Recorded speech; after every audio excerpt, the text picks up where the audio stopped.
Josh, your buddy's amp is being naughty.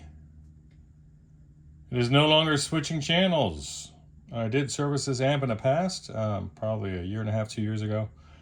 Life was so much different back then. And for this amp, it was switching channels. Now it's not. Let's get down into the nitty gritty and find out why this crank is no longer switching. Between clean and dirty. Clean. Clean. Clean. All right, what have we got here? We've got no clicky on that little relay. What's a relay? Where is it? I don't see it. You might ask, well, it's this guy right here. This little guy right here. So there must be a low voltage supply somewhere. We're going to make some assumptions, and then we look over and we see this little guy. Pardon me. We see this little guy right here. Boop, right back there. That should be a voltage regulator, I would imagine. And then we have what would appear to be the filtration for that sitting there. Now let's see what we're getting here.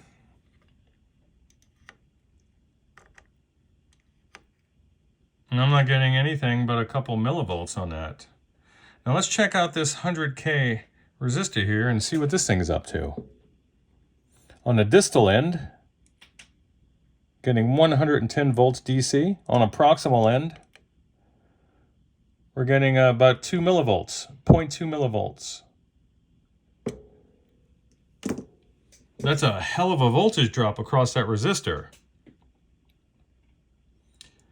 Let me peel the back of that puppy up and see if it's not maybe internally opened up or drifted. I don't think that's the right man for the job. Maybe one of those caps is shorted. Mr. Chadwick, let's see what your little monster has in store for us. Let's move over to resistance reading, see what we can ohm out.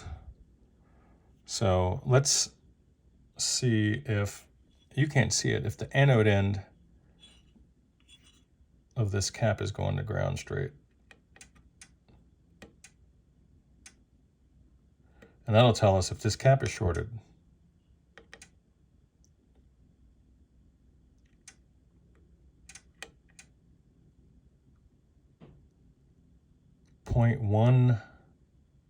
We're getting 0.1 ohms, which is telling me what? That from anode to cathode, this thing has 1 ohms worth of resistance there. Now let me not make any grand assumptions, and what I could have done is just left the whole thing connected and have seen what kind of resistance we get from the distal end of this resistor. But since I blew that chance, hey, sleep depth, give me a break. Let's see what's up. And I'm trying to work around this camera here. Get one in there. Getting 100K, 98.6K. This guy's good. I suspect this dude here. What do I suspect? I don't know. I don't know at all. But let's find out. See if this guy's gonna switch. There's no schematic that I can find. So I don't think this guy's in business. I don't know. It's been a while since I heard his name bandied about in the back alleys of the seedy restaurants and bars we have down here. So let me reconnect that. Actually, let me bypass that. I'll be right back. All right. So I've cleanly extracted that 100 microfarad cap. You can see there on the west side of the camera. Where is that?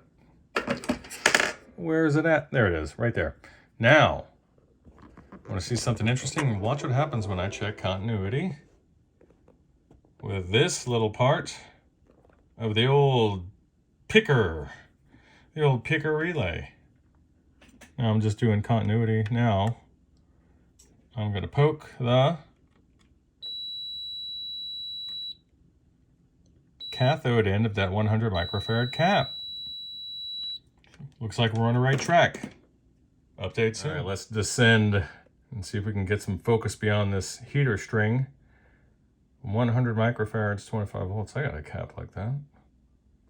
Let me check something out.